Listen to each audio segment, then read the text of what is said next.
Mumbai കുർളയിലെ bus അപകട കാരണത്തിന് electric bus ഓടിക്കാനുള്ള ഡ്രൈവറുടെ പരിചയക്കുറവുണ്ടെന്ന് police പറയുന്നു. ബ്രേക്കിന് പകരം ആക്സിലേറ്റർ ചവിട്ടിപ്പോയതാണ് വലിയ അപകടമുണ്ടാക്കിയതെന്നും പരിശോധനാ റിപ്പോർട്ട്. ശ്രീനാഥ് ചന്ദ്രൻ മുംബൈയിൽ നിന്ന്. Srinath, good morning. വലിയൊരു അപകടം ഉണ്ടാക്കിയത് ഒരു പരിചയം കുറഞ്ഞ ഡ്രൈവറാണോ?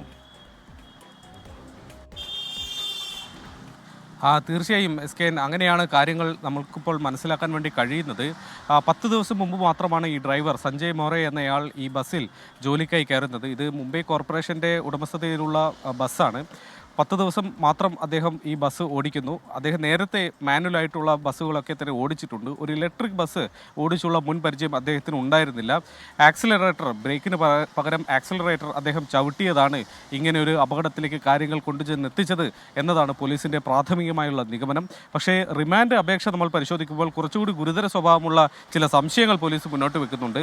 മനഃപൂർവ്വം ഒരു അപകടമുണ്ടാക്കാൻ വേണ്ടി ബസ് ഉപയോഗപ്പെടുത്തിയതാണോ എന്നുള്ള സംശയം ആ റിമാൻഡ് അപേക്ഷയിൽ നമുക്ക് കാണാം. അതേസമയം ഈ സഞ്ജയ് മോറയുടെ അഭിഭാഷകൻ അങ്ങനെയല്ല കാര്യങ്ങൾ, ബസ്സിന് സാങ്കേതിക തകരാറാണ്, അത് അത്തരം സാങ്കേതിക തകരാറൊക്കെ ഒഴിവാക്കേണ്ടത് ഇതിൻ്റെ ഈ മുംബൈ കോർപ്പറേഷൻ്റെ സാങ്കേതിക വിഭാഗമാണ് എന്നൊരു വാദം അവിടെ ഉന്നയിക്കുന്നുമുണ്ട്.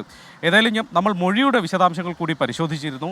മൊഴി പ്രകാരം അദ്ദേഹം പറയുന്നത് ഈ ബ്രേക്കിൻ്റെ ഭാഗത്ത് നിന്ന് തീപ്പൊരി കണ്ടു എന്നതാണ്. ഈ ആ സമയത്തുണ്ടായ പരിഭ്രാന്തിയിൽ ആക്സിലറേറ്റർ ചവിട്ടിയതാണ് എന്നതാണ് പോലീസിന് ആദ്യം നൽകിയിട്ടുള്ള മൊഴി. ഏതായാലും മുംബൈ കോർപ്പറേഷൻ ഒരു വിദഗ്ധ സമിതിയെ ഈ കാര്യത്തിൽ നിയോഗിച്ചിട്ടുണ്ട്. മറ്റു പരിശോധനകൾ നടക്കുന്നുണ്ട്. പോലീസിൻ്റെ കസ്റ്റഡിയിലാണ് ഈ പ്രതി ഇപ്പോൾ ഉള്ളത്. ഏതായാലും പരിചയക്കുറവ് തന്നെയാണ് ഒരു അപകടത്തിലേക്ക് നയിച്ചത്. അതിനപ്പുറത്തേക്കുള്ള സാങ്കേതിക തകരാർ എന്തെങ്കിലും ഉണ്ട് എന്നുള്ളതിന് ഏതെങ്കിലും തരത്തിലുള്ള തെളിവ് പോലീസിന് ഇതുവരെ കിട്ടിയിട്ടില്ല. ഓക്കെ, താങ്ക് യു. ശ്രീനാഥ് ചന്ദ്രനാണ് വിവരങ്ങൾ നൽകിയത്.